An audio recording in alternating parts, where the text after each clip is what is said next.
નમસ્કાર વિદ્યાર્થી મિત્રો, સાર્થક વિદ્યા મંદિરમાં આપ સર્વનું હાર્દિક સ્વાગત છે. આજે આપણે એસે શરૂ કરવા જઈ રહ્યા છીએ.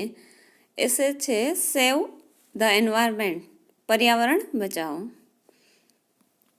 જૂન 5 is celebrated as a environment day all over the world. 5 જૂન છે એ વિશ્વની અંદર, આખા વિશ્વમાં પર્યાવરણ દિવસ તરીકે ઉજવાય છે. ઇઝ સેલિબ્રેટેડ એટલે ઉજવાય છે. Its message is save the environment. Message એટલે સંદેશ. તેનો સંદેશ એમ છે કે પર્યાવરણ બચાવો. સેવ એટલે બચાવો અને એન્વાયરમેન્ટ એટલે પર્યાવરણ. Man is surrounded by air pollution, water pollution and noise pollution. Man is surrounded by. Surrounded એટલે ઘેરાયેલો હોવું. સરાઉન્ડેડ બાય એટલે થી ઘેરાયેલું. એર પોલ્યુશન એટલે હવાનું પ્રદૂષણ, વોટર પોલ્યુશન પાણીનું પ્રદૂષણ એન્ડ નોઇઝ પોલ્યુશન એટલે અવાજનું પ્રદૂષણ. તો માણસ છે એ હવા, પાણી અને અવાજના પ્રદૂષણથી ઘેરાયેલો છે. The air is polluted. પાણી છે એ પ્રદૂષિત છે because of smoke, chemical and gases. હવા છે એ પ્રદૂષિત છે બીકોઝ ઓફ કારણ કે સ્મોક એટલે કે ધુમાડો, કેમિકલ અને ગેસ. કેમિકલ, ગેસ અને ધુમાડાને કારણે હવા છે એ પ્રદૂષિત છે. These are released through the vehicles, mills and factories. હવે ધીઝ આર રિલીઝડ એટલે છોડવામાં આવે છે. થ્રુ વ્હીકલ્સ એટલે વાહનો દ્વારા, મિલ્સ મિલો દ્વારા અને ફેક્ટરીઝ એટલે ફેક્ટરીઓ દ્વારા. તો આ ધુમાડો જે ઉપર ધીઝ આર એટલે કે સ્મોક, કેમિકલ અને ગેસ, ત્રણની વાત કરીએ. સ્મોક, કેમિકલ અને ગેસ છે એ વ્હીકલ એટલે વાહનો, મિલ અને ફેક્ટરીઓ દ્વારા છોડવામાં આવે છે. It is very dangerous to our health. તે આપણી તંદુરસ્તી માટે ભયજનક છે. We cut the trees so the air is not purified. We cut the trees આપણે વૃક્ષોને કાપીએ છીએ તેથી. સો એટલે તેથી. Air is not purified. Purify એટલે શુદ્ધ થતી નથી, બરાબર. પ્યુરિફાય એટલે શુદ્ધ થવું થાય, પણ ઇઝ નોટ એટલે નકાર છે અહીંયા. તો હવા છે એ શુદ્ધ થતી નથી.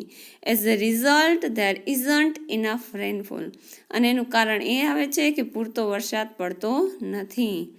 રેનફોલ એટલે વરસાદ પડવો અને ઇનફ એટલે પૂરતો અને ઇઝન્ટ એટલે ઇઝ નોટ, બરાબર. એનું ટૂંકું રૂપ છે ઇઝન્ટ એટલે પૂરતો વરસાદ પડતો નથી. People bath cattles and wash clothes in water. લોકો છે એ ઢોર ઢાંખરને નવડાવે છે અને વોશ ક્લોથિસ અને કપડાં ધુએ છે ઇન વોટર પાણીમાં કપડાં ધુએ છે. So the river water is polluted. જેના કારણે નદીનું પાણી છે એ પ્રદૂષિત થાય છે. That should not be allowed. આવી છૂટ આપવી જોઈએ નહીં. Water is polluted by the waste materials and chemicals. પાણી છે એ નકામા કચરો અને કેમિકલના કારણે થઈને પ્રદૂષિત થાય છે. These R comes from the industries and factories. હવે ધીઝ આર એટલે વેસ્ટ મટીરિયલ અને કેમિકલ, આ બંનેની વાત છે. વેસ્ટ મટીરિયલ નકામો કચરો અને કેમિકલ છે. Are comes from the industries and factories. તે ઉદ્યોગો અને ફેક્ટરીઓમાંથી આવે છે. They dump waste materials into the lakes, rivers and gutters etc. They dump waste materials into the lakes, gutters etc. તે નકામું મટીરિયલ છે એ તળાવમાં, નદીમાં અને ગટરમાં નાખવામાં આવે છે. Air is also polluted by much voice of radio and TV, vehicles, flying aeroplanes, loud speakers etcetera. હવા છે પ્રદૂષિત થાય છે. તો voice of radio or TV અને રેડિયોના અવાજને કારણે, વ્હીકલ્સ વાહનોને કારણે, ફ્લાઇંગ એરોપ્લેનના ઉડવાનો જે અવાજ છે એના કારણે, અને લાઉડ સ્પીકર અને જે લાઉડ સ્પીકરો વાગતા હોય છે આ બધાને કારણે હવાનું પ્રદૂષણ થાય છે. Noise is caused by loudspeakers and loud volumes of music system. અવાજનું પ્રદૂષણ છે એ લાઉડસ્પીકરના કારણે અને મ્યુઝિક સિસ્ટમના બહુ મોટા અવાજને કારણે થાય છે.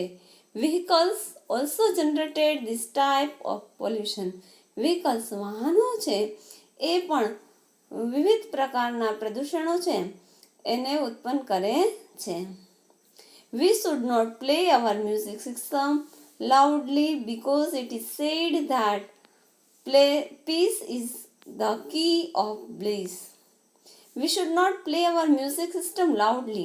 આપણે આપણી મ્યુઝિક સિસ્ટમ બહુ જ મોટેથી રાખવી જોઈએ નહીં. બીકોઝ કારણ કે ઇટ ઇઝ સેડ ધેટ કહેવાયું છે કે peace is the key of blessing. શાંતિ એ આશીર્વાદની ચાવી છે. We should contribute ourselves in an earth hour. આપણે આપણી જાતને સમય ફાળવવો જોઈએ. કોન્ટ્રીબ્યુટ એટલે ફાળો આપવો જોઈએ. શેના માટે? તો કે ઇન અર્થ અવર, 1 કલાક પૃથ્વી સાથે એવો અર્થ થાય છે, એમાં આપણે આપણો ફાળો આપવો જોઈએ. તો એનો મતલબ છે an hour without electricity use, એટલે 1 કલાક પણ વિધાઉટ ઇલેક્ટ્રિસિટી યુઝ, વીજળીનો ઉપયોગ કર્યા વગરની 1 કલાક આપવાની છે. બીકોઝ કારણ કે ઇટ ઇઝ સેડ ધેટ એવું પણ કહેવાયું છે કે nature is a visible garment of the God. Nature એટલે પ્રકૃતિ થાય, કુદરત થાય. વિઝિબલ એટલે દ્રશ્યમાન છે. ગાર્મેન્ટ એટલે કપડું છે, પહેરણ છે, બરાબર. અને ઓફ ગોડ એટલે ઈશ્વર. Nature is a visible garment of God. પ્રકૃતિ એ ઈશ્વરનું દ્રશ્યમાન એવું પહેરણ છે. We must take strict and proper step against pollution. We must take strict એટલે કડક, આકરા, અને પ્રોપર એટલે યોગ્ય, સ્ટેપ્સ એટલે પગલાં, અગેન્સ્ટ એટલે વિરુદ્ધમાં, અને પોલ્યુશન એટલે પ્રદૂષણ. We must take strict and proper step against the pollution. આપણે પ્રદૂષણના વિરોધમાં આકરા અને કડક પગલાં લેવા જોઈએ. We must grow trees and protect forest. આપણે વધુ વૃક્ષો છે એને વાવવા જોઈએ અને જંગલો છે એને બચાવવા જોઈએ. ફોરેસ્ટ એટલે જંગલ અને પ્રોટેક્ટ એટલે રક્ષણ કરવું જોઈએ. તો જંગલોનું રક્ષણ કરવું જોઈએ અને વૃક્ષોને વાવવા જોઈએ. We must keep our surroundings clean. આપણે આપણી આસપાસનું પરિસર છે એને શું કેવું રાખવું જોઈએ? ક્લીન, સ્વચ્છ રાખવું જોઈએ. સેવ environment and environment will save you. પર્યાવરણને બચાવો અને પર્યાવરણ તમને બચાવશે. આ પર્યાવરણ છે એના વિશેનું એસે છે એ ખૂબ જ ઇમ્પોર્ટન્ટ છે, એટલે ખાસ તમે આની મહેનત છે એ કરી લેજો. તૈયારી વ્યવસ્થિત કરવાની છે અને એને લખી નાખવાનો છે. થેન્ક યુ વેરી મચ વિદ્યાર્થી મિત્રો.